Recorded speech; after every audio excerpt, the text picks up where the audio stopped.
Hello students, money की topic को continue करते हुए आज हम पढ़ेंगे functions of money. Last videos में हमने मनी के बारे में सबसे पहले हमने बार्टर सिस्टम के बारे में पढ़ा, फिर हमने मनी का इवैल्यूएशन पढ़ा और आज हम फंक्शंस के बारे में स्टडी करते हैं। ठीक है, ध्यान से पढ़िए। पिछली वीडियोस के लिंक डिस्क्रिप्शन बॉक्स में है, वहाँ से आप स्टडी कर सकते हैं। अदरवाइज़ प्लेलिस्ट से भी आप पार्ट 1, पार्ट 2, पार्ट 3 के थ्रू उसको स्टडी कर सकते हैं।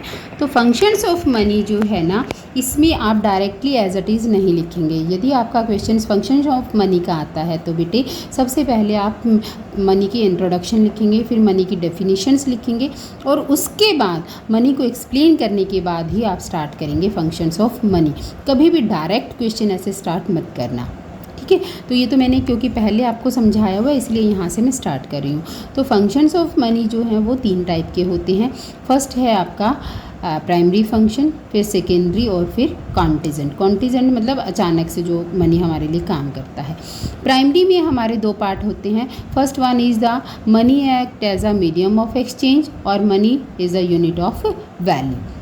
2 फंक्शन हमारे प्राइमरी है। प्राइमरी मतलब ये मेन इंपॉर्टेंट फंक्शन है जो हमें बैटर सिस्टम में सबसे बड़ी दिक्कत आती थी कि मनी की फॉर्म में हम एक्सचेंज को इजी बना सकते हैं और किसी भी वैल्यू यूनिट की वैल्यू को हम बहुत आसानी से मेज़र कर सकते हैं, चाहे वो बहुत खूबसूरत हो और चाहे वो भद्दी से भद्दी हो। मतलब छोटी से छोटी और बड़ी से बड़ी हर चीज़ की वैल्यू कोई हम कहते हैं नहीं तो 5 पैसे की भी चीज़ नहीं है, यानी कि वो चीज़ इतनी घटिया है हमने उसकी वैल्यू जो है ना वो मनी में डिसाइड कर दी 5 पैसे की, और जो हमें बहुत खूबसूरत लगती है हम कहते हैं यार ये तो लाखों की है, तो यानी कि उस चीज़ की भी वैल्यू हम मनी में डिसाइड कर सकते हैं। तो money is the unit of value. फिर उसके बाद बात करते हैं हम सेकेंडरी फंक्शन। सेकेंडरी यानी कि मनी उसके बाद हमारे लिए क्या काम करता है। Money act as a standard of deferred payment. ठीक है, money act as a store of value और money as a transfer of value. ठीक है, अब हम इन सारे फंक्शंस को डिटेल में स्टडी करेंगे। प्राइमरी फंक्शंस में हमारा क्या इंक्लूड होता है। प्राइमरी फंक्शंस हमारे 2 तरह के होते हैं, जैसे मैंने आपको बताया, medium of exchange and unit of value. Medium of exchange जो है ना वो क्या होता है कि by serving as a medium of exchange money removes the need of double coincidence. Double coincidence बेटे ये क्या होता है, इसके बारे में डिटेल में फर्स्ट पार्ट में है मनी के, आप वहाँ से स्टडी कर सकते हैं। थोड़ा सा मैं आपको बताना चाहूँगी कि डबल कोइंसिडेंस का मतलब हमें 2 लोगों को सेम चीज़ की ज़रूरत है और हमारे पास दोनों के पास वो चीज़ अलग अलग है, हम उस चीज़ को एक दूसरे से एक्सचेंज कर रहे हैं तो उसको डबल कोइंसिडेंस ऑफ वांट्स कहते हैं।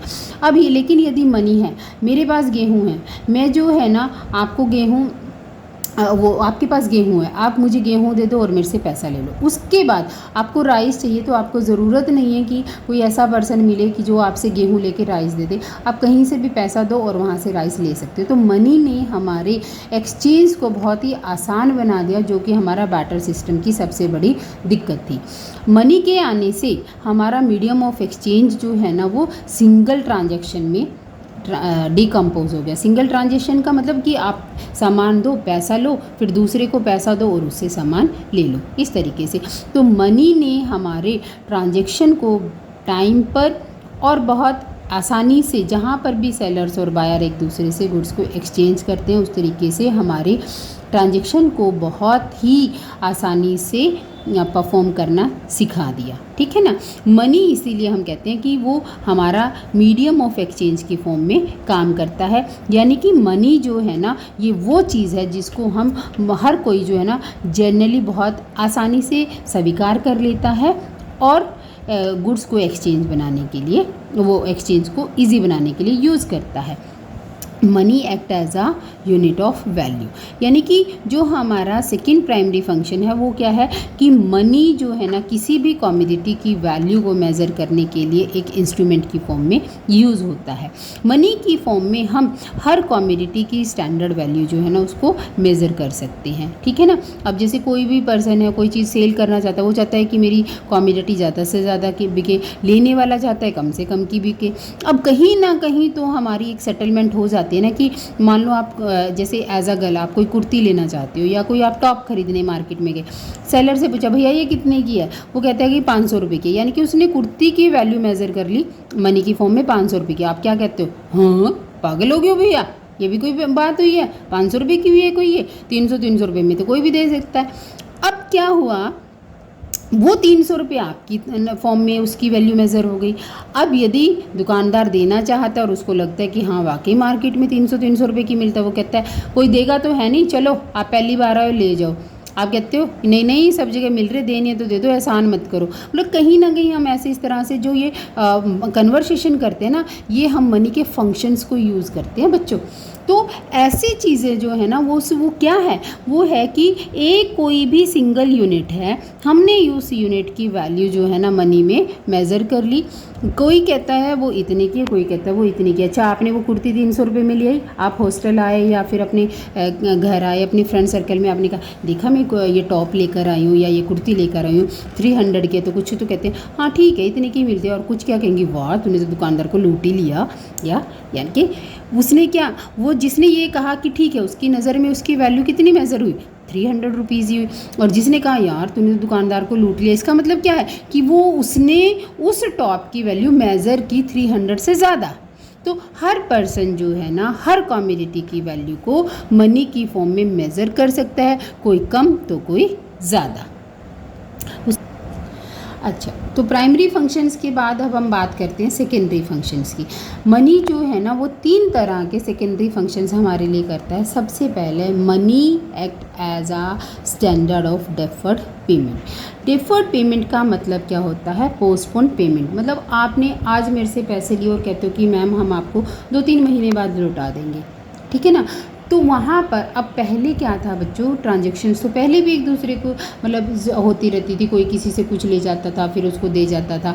तो वहाँ पर क्या है ना कि मान लो किसी ने, पहले क्या थे कॉइन्स होते थे, गोल्ड कॉइन्स दे दिए, या फिर कोई किसी से जो है ना 10 किलो चावल लेकर गया और ये कहा कि भाई ना जब मेरे खेत में मतलब गेहूँ होगा तो मैं आपको गेहूँ लौटा दूँगा। अब लेने वाले ने 10 किलो लिए, देने वाला सोचता है यार 4 महीने हो गए वो मेरे से चावल लेके गया था, आज तक गेहूँ नहीं देने आया, फसल भी आ गई। तो अब वो क्या सोचता है, मैंने उसको 4 महीने पहले 10 किलो चावल दिए थे, तो अब उसको मेरे को एटलीस्ट 12-15 किलो गेहूँ देना चाहिए। अब देने वाला क्या करता है, वो 12-15 की बजाय उसको 10 या 10.5-11 किलो गेहूँ दे जाता है। वहाँ पर मतलब ये डेफर्ड पेमेंट्स, पोस्टपोन पेमेंट्स जो है ना उनकी वैल्यू को मेज़र करना बड़ा ही मुश्किल हो जाता है। लेकिन मनी ने इन लेने वाले को और वापस देने वाले को, यानी कि जो लोन्स हैं उनकी वैल्यू को बहुत ही सिंप्लीफाई करते हैं। यहाँ पर हम क्या करते हैं, मनी ड्यूरेबल है, मनी प्रेजेंट वैल्यू और फ्यूचर वैल्यू में एक क्या है, लिंक है। तो आप जो है ना मान लो आपने अपने किसी फ्रेंड से 2000 रुपये लिए और आप उनको कहते हो कि मैं 6 महीने या साल बाद लौटाऊंगा, तो वो क्या कहता है, भाई इंटरेस्ट देना पड़ेगा, मैं तो 12% इंटरेस्ट लूँगा या 25% इंटरेस्ट लूँगा या 15% लूँगा या 10% लूँगा। 10% में क्या होगा, आपने 2000 रुपये लिए, एक साल के बाद आप उसको जो है ना 2000 का 10% यानी कि 200 रुपीज़ ऐड करके आप उसको 2200 दे दोगे। अब आपकी एक डील पहले से ही फाइनलाइज होगी कि आप 2200 देंगे। तो यहाँ पर मनी जो है ना उसने आपके एक पेमेंट को, एक सिक्योरिटीज़ को इजी बना दिया। इसी तरीके से आप जो शेयर्स खरीदते हैं, परचेज़ करते हैं, डिबेंचर्स खरीदते हैं, शेयर परचेज़ करते हैं, कैपिटल फॉर्मेशन है, इन सब को की फॉर्म में आप मनी, इसमें आपकी ट्रांजैक्शंस जो है ना वो बहुत ही इजी हो जाती हैं। तो मनी एक स्टैंडर्ड यूनिट है आपकी, मतलब जो पोस्टपोन या फ्यूचर पेमेंट्स हैं उनको करने के लिए। उसके बाद है money as a store of value, क्योंकि मनी ड्यूरेबल है, मनी की फॉर्म में आप किसी भी चीज़ की वैल्यू को स्टोर करके रख सकते हो। मनी मैंने आपको पहले भी बताया कि वो एक ब्रिज है प्रेजेंट और फ्यूचर वैल्यूज़ के बीच में। इसीलिए मनी जो है ना वो क्या है, it is the essential that the money community should be always one which can be easily and safely secured. यानी कि जब तक आपका मनी डिमोनेटाइज नहीं होता, यानी कि जब तक आप नई करेंसी नहीं लाते, आप पुरानी करेंसी में वैल्यू को कितने भी टाइम के लिए स्टोर करके रख सकते हैं और ये आपके लिए सेफ़ भी है। उसके बाद है money act as a transfer of value. जैसे अब आपका ऐसे होता है ना, आप ऑनलाइन करते हो, कुछ भी आपने शॉपिंग किया, ऑनलाइन आपने पैसे भेज दिए, उस तरीके से। तो मनी जो है ना क्योंकि जनरली एक्सेप्टेबल होता है या किसी भी चीज़ की पेमेंट करने के लिए, तो यहाँ पर आप एक पर्सन से दूसरे पर्सन, एक प्लेस से दूसरे प्लेस, एक इंस्टीट्यूट से दूसरे इंस्टीट्यूट में वैल्यूज़ को बहुत आसानी से ट्रांसफ़र कर सकते हैं in the form of money, क्योंकि हर कोई मनी तो आपसे लेने के लिए रेडी है। तो कोई भी पर्सन जिसने मनी को होल्ड किया हुआ है कैश की फॉर्म में या एसेट्स की फॉर्म में, वो उसको किसी भी एक पर्सन से दूसरे पर्सन को ट्रांसफ़र कर सकते हैं। जैसे कि मान लो आपके पास कैश है बड़ा सारा, तो आपने अकाउंट खुलवाया हुआ है, आप अपने अकाउंट में ट्रांसफ़र कर सकते हो। आप अपने किसी फ्रेंड को देना चाहते हो मतलब लोन की फॉर्म में, आप उसको भी दे सकते हो। यदि आपके पास नहीं है, आप अपने फ्रेंड से मंगा भी सकते हो। जैसे अब आप लोग बाहर रहते हैं, यदि घर से बाहर है, तो अपने पेरेंट्स को क्या कहते हैं, मुझे फ़ीस पे करनी है, आप मेरे को पैसे भेज दो, तो हम क्या करते हैं, ऑनलाइन ट्रांसफ़र कर देते हैं, आपके अकाउंट में पैसे आ जाते हैं, आप उसकी पेमेंट कर देते हो। तो उस तरीके से मनी जो है ना एक ट्रांसफ़र पेमेंट के फॉर्म में भी काम करता है। ये थे आपके सेकेंडरी फंक्शन। अब हम प्रोसीड करते हैं कॉन्टिजेंट फंक्शंस के बारे में। कॉन्टिजेंट की मतलब मनी जो है ना अचानक से आपकी लाइफ को एकदम फैसिलिटेट कर देता है, मज़ा आ जाता है, यार पैसा है तो हम कुछ भी खरीद सकते हैं, वाह क्या चीज़ है। तो वो क्या है, money act as the most liquid of all the liquid assets. ठीक है ना, लिक्विड का मतलब यहाँ पे पानी नहीं है कि मनी पानी की तरह पानी में घोलो और पी जाओ, नहीं नहीं नहीं नहीं नहीं। मनी के लिक्विड का मतलब होता है कैश। ठीक है, कि मनी जो है ना वो कैश की फॉर्म में जितने भी आपके पास एसेट्स हैं, सबसे ज़्यादा कैश आपके लिए काम करता है। ठीक है ना, मनी जो है ना सबसे ज़्यादा, जितना आप कैश की फॉर्म में रखते हैं मनी को, उतनी ही आप मतलब आपने समझो कि वेल्थ को हेल्ड करके रखा हुआ है, आप उतनी ही ज़्यादा वेल्थी हो। कोई भी इंडिविजुअल या कोई भी फॉर्म जो है ना वो मनी को मतलब जितना अलग अलग फॉर्म्स में मनी को होल्ड करके रख सकता है और उतना ही वो अपने आप को वेल्दी मानता है। जैसे कि मतलब आपका बैंक बैलेंस है, आपने एफडी लेज रखी हैं, आपने जो है ना कुछ कैश अपने पास रखा हुआ है, तो आप उससे जो है ना अपनी कोई भी ज़रूरत बड़ी आसानी से पूरी कर सकते हो। तो मनी जो है ना मतलब आप वेल्थ की फॉर्म में, लिक्विड फॉर्म में कैसे रख सकते हैं, आप करेंसी रख सकते हैं, जैसे मैंने आपको बताया कैश रख सकते हैं, लिक्विड में रख सकते हैं, डिमांड डिपॉजिट्स हैं, टाइम मतलब डिपॉजिट्स यानी कि फिक्स जो आपने एफडीज़ करा रखे हैं, जो आपका सेविंग अकाउंट है उसमें आपका पैसा, आपने शेयर्स खरीद रखे हैं, बॉन्ड खरीद रखे हैं, आप जब मर्जी उनको जो है ना लिक्विड फॉर्म में कैश में कन्वर्ट करा सकते हो। तो मनी जो है ना वो आपकी सबसे लिक्विड फॉर्म होती है, कैश में आप कितना भी अमाउंट जो है ना वो अपने पास रख सकते हैं और अपने आप को वेल्दी जो है ना वो फील करा सकते हैं। Money basis of the credit creation, जितना भी हमारा क्रेडिट क्रिएशन सिस्टम है, जो हमारा बैंकिंग सिस्टम में हम पढ़ते हैं, बिजनेस ट्रांजेक्शन्स में हम पढ़ते हैं, तो वो सारा क्रेडिट जो है ना वो हमारा मनी की फॉर्म में ही चलता है। बैंक जो है ना, commercial bank can not create credit without having sufficient money in the reserve. जो क्रेडिट का मतलब क्या है कि लोन, बैंक जो है ना आपको तभी लोन देगा जब उसके पास मनी होगा सफिशेंट। यदि वो मनी आपके उसके पास है आपका, वो तभी आपको मतलब आपने अप्लाई किया 10 लाख के लोन के लिए, यदि बैंक के पास 10 लाख मनी नहीं है तो वो आपका लोन कभी भी आपको नहीं देगा। तो मनी क्रेडिट क्रिएशन के लिए मनी का होना बहुत ही ज़रूरी है। मेज़रमेंट ऑफ नेशनल इनकम, यदि आप अपनी कंट्री की नेशनल इनकम को मेज़र करना चाहते हो तो उसके लिए भी मनी का होना ज़रूरी है। मनी की फॉर्म में आप मेज़र कर सकते हो कि आपकी जीडीपी कितनी है, आपने अपनी इकोनॉमी में कितना प्रोडक्शन किया, कितनी उन प्रोडक्शन की वैल्यू है। हर चीज़ की वैल्यू को किस में मेज़र करते हैं, मनी में करते हैं। तो वहाँ से हम नेशनल इनकम की बहुत आसानी से काउंट कर सकते हैं। Distribution of national income, distribution of national income का मतलब क्या है, यही है ना कि इकट्ठे सारे देश की इनकम अर्न करी और फिर कहो सबको कि हाँ तुम्हारे खाते में 10 लाख रुपए ट्रांसफ़र करो, ये डिस्ट्रीब्यूशन है ना।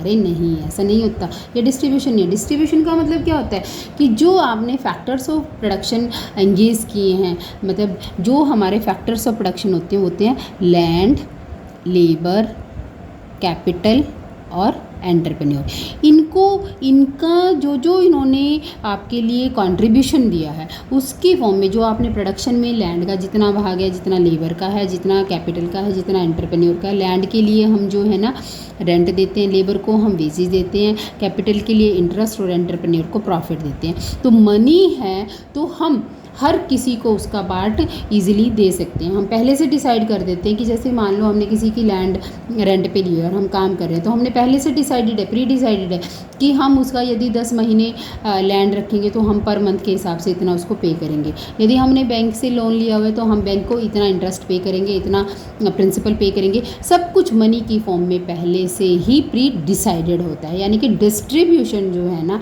हम कि नेशनल इनकम का, यानी कि जो फैक्टर्स की पेमेंट है उनको बहुत आसानी से कर सकते हैं with the help of money. Money हमारी लाइफ को क्या करता है, फैसिलिटेट कर रहा है। Equalisation of managerial utility and the productivities. जितनी भी हमारी प्रोडक्शन है और जितनी भी हमारी मैनेजरियल यूटिलिटीज़ हैं उनको हम मतलब कंज्यूमर की मैक्सिमम सेटिस्फेक्शन, प्रोड्यूसर का मैक्सिमम प्रॉफिट जो है ना, कहाँ पर एक दूसरे के बराबर होता है, जहाँ पर मनी की डिमांड और मनी की सप्लाई, और जहाँ पर मतलब हम कमोडिटी के प्राइजेस वहीं पर डिसाइड होंगे जहाँ पर कंज्यूमर की सेटिस्फेक्शन और प्रोड्यूसर का प्रॉफिट जो है ना वो मैक्सिमम होगा। तो उस पॉइंट को भी हम मनी की हेल्प से ही स्टडी कर सकते हैं। तो देखा मनी हमारे लिए कितना ज़्यादा इम्पॉर्टेंट है, मनी हमारे लिए कितनी सारी चीज़ें लेकर आया, कितनी हमारी लाइफ को फैसिलिटेट करता है। वीडियो को ध्यान से आपने देखा, इसको बहुत अच्छे से स्टडी कीजिए। अब हम नेक्स्ट पार्ट के लिए फिर मिलेंगे जिसमें हम मनी का फर्दर नया पार्ट स्टडी करेंगे। Have a nice day.